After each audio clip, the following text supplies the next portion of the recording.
नमस्ते छात्रों, मैं सविता तापड़िया मिथिलेश्वर द्वारा रचित हरिहर काका का दूसरा भाग लेकर आपके सामने उपस्थित हूँ। छात्रों, पिछली दासिका में हमने समझा था कि हरिहर काका अपने घर का त्याग करके ठाकुरबाड़ी में आ गए हैं और महंत जो है वो उन्हें विभिन्न प्रकार की लालच दे रहा है, जिससे कि वो अपनी पूरी जमीन ठाकुरबाड़ी के नाम कर दे। अब आगे क्या होता है? ठाकुरबाड़ी के विषय में हरिहर काका सोचते हैं कि क्या सचमुच उन्हें अपनी जमीन को ठाकुरबाड़ी के नाम कर देना चाहिए। वैसे भी तो उनके भाई उनके प्रति अच्छा व्यवहार नहीं रख रहे हैं, लेकिन फिर भी उनके मन में कहीं ना कहीं अपने परिवार के लिए अपनापन है। और तभी उनके भाई अपने घर पहुंचते हैं तो उन्हें पता चलता है कि हरिहर काका के साथ ऐसा ऐसा व्यवहार हुआ है। वे अपनी पत्नियों को बहुत डांटते हैं और महंत की तरफ जाते हैं, क्योंकि वे महंत की स्वार्थी प्रवृत्ति से पूरी तरह से अवगत हैं। वे ठाकुरबाड़ी आते हैं और हरिहर काका से माफी मांगते हैं। हरिहर काका को विभिन्न प्रकार के आश्वासन देकर, उनसे माफी मांगकर, उनसे वंदना करके वे उन्हें घर ले जाते हैं। हरिहर काका भी राजी खुशी अपने घर आ जाते हैं। हरिहर काका के घर आने के बाद उनके परिवार के सभी सदस्यों के व्यवहार में बहुत परिवर्तन आ जाता है। वे पूरी तरह से हरिहर काका का ध्यान रखते हैं और हरिहर काका भी उनका भी मन पसीज जाता है कि भाई ये मेरा ही तो परिवार है ना। ऐसा करते हुए थोड़ा समय बीतता है, लेकिन महंत की नजर अभी भी उनकी जायदाद पर है और एक दिन अवसर पाकर महंत और उसके आदमी हरिहर काका का अपहरण कर लेते हैं। छात्रों, हरिहर काका का अपहरण करके वे उन्हें ठाकुरबाड़ी में ले जाकर बंद कर देते हैं और जबरदस्ती जायदाद के पेपर पर उनका अंगूठा लगवा लेते हैं।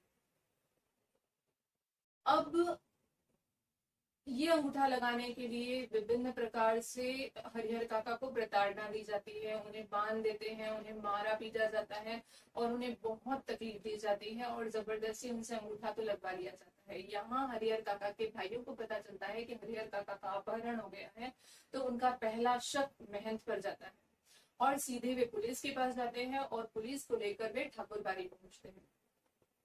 छात्रों, जैसे ही वे ठाकुरबाड़ी पहुंचते हैं वैसे ही ठाकुरबाड़ी का एक अलग रूप हमारे सामने आता है। ठाकुरबाड़ी के भीतर से गोलियां चलना शुरू हो जाती है पुलिस पर और पुलिस भी बदले में फायरिंग करती है, गोलियां चलाती है।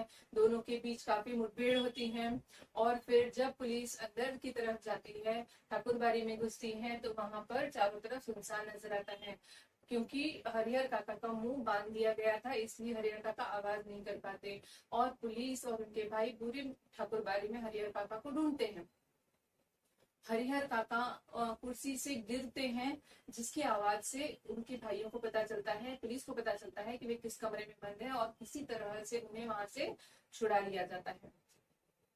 अब हरिहर काका के भाइयों के मन में डर निर्माण हो जाता है कि कहीं ये जायदाद किसी और की तो नहीं हो जाएगी, कहीं महंत इस पे हथियार तो नहीं लेगा।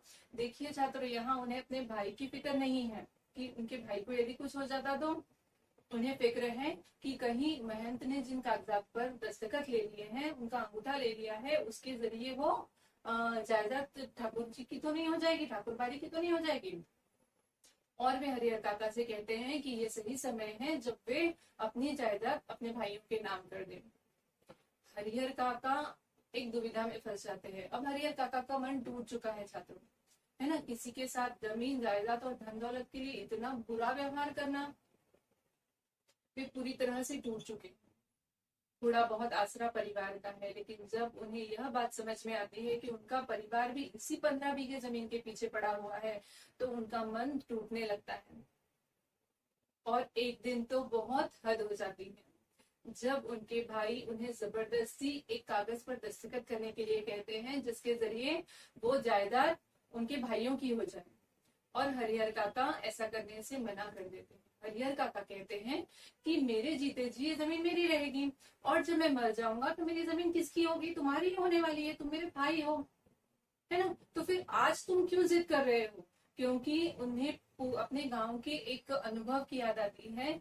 उनके गांव में रमेशर नाम का एक इंसान था, जिसकी मृत्यु के बाद उसके भाइयों ने उसकी पत्नी से जायदाद के कागजात पर अंगूठा लगवा लिया और फिर उसे दर दर की ठोकरें खाने पर मजबूर कर दिया।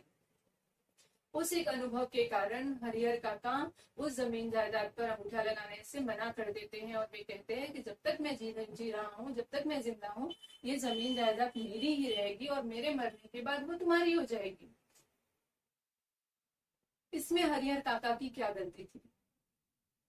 लेकिन हरिहर काका के भाइयों के मन में तो डर समा गया था कि हरिहर काका मरने के पहले यदि इनका मन बदल गया, यदि महंत ने जबरदस्ती इनसे दस्तखत करवा लिए या कुछ और हो गया, है ना, तो उनके मन में डर था और उन्होंने फिर वही किया जो महंत ने हरिहर काका के साथ किया था। उनके भाइयों ने भी हरिहर काका को बांध दिया घर में और उन्हें मारा गया, पीटा गया, उनके जबरदस्ती दस्तखत करवाए गए। तब हरिहर काका ने जोर जोर से आवाज लगाई मदद के लिए। आसपास के लोग जमा हुए और हरिहर काका को बड़ी मुश्किल से वहां से बचाया गया, छुड़ाया गया। अब हरिहर काका का मन पूरी तरह से टूट चुका था। अब उन्हें कहीं कोई आश्रय नजर नहीं आ रहा था, उन्हें हर तरफ स्वार्थी लोग नजर आ रहे थे।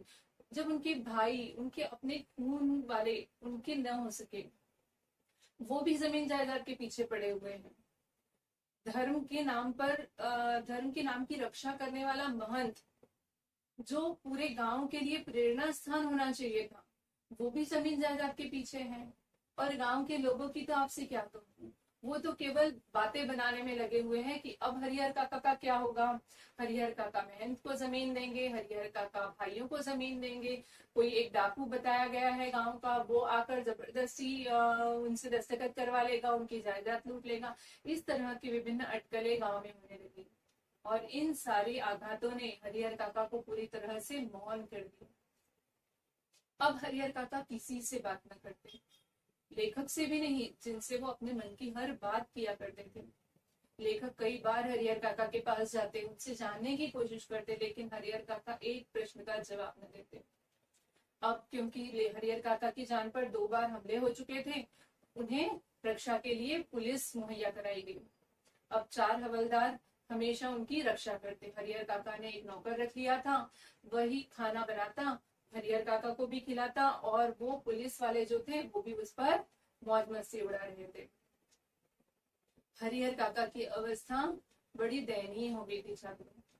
चारों तरफ स्वार्थी प्रवृत्ति के लोग नजर आ रहे थे। इसी बीच गांव के एक नेता उनके पास आते हैं और हरिहर काका को एक नया प्रस्ताव देते हैं कि आप इस गांव की जमीन को सरकार के नाम लिख दीजिए, हम आपके नाम का बहुत बड़ा एक स्कूल बनाएंगे और आपका नाम समाज में अमर हो जाएगा। ये नेताओं की स्वार्थी प्रवृत्ति का एक उदाहरण यहाँ पर नजर आता है।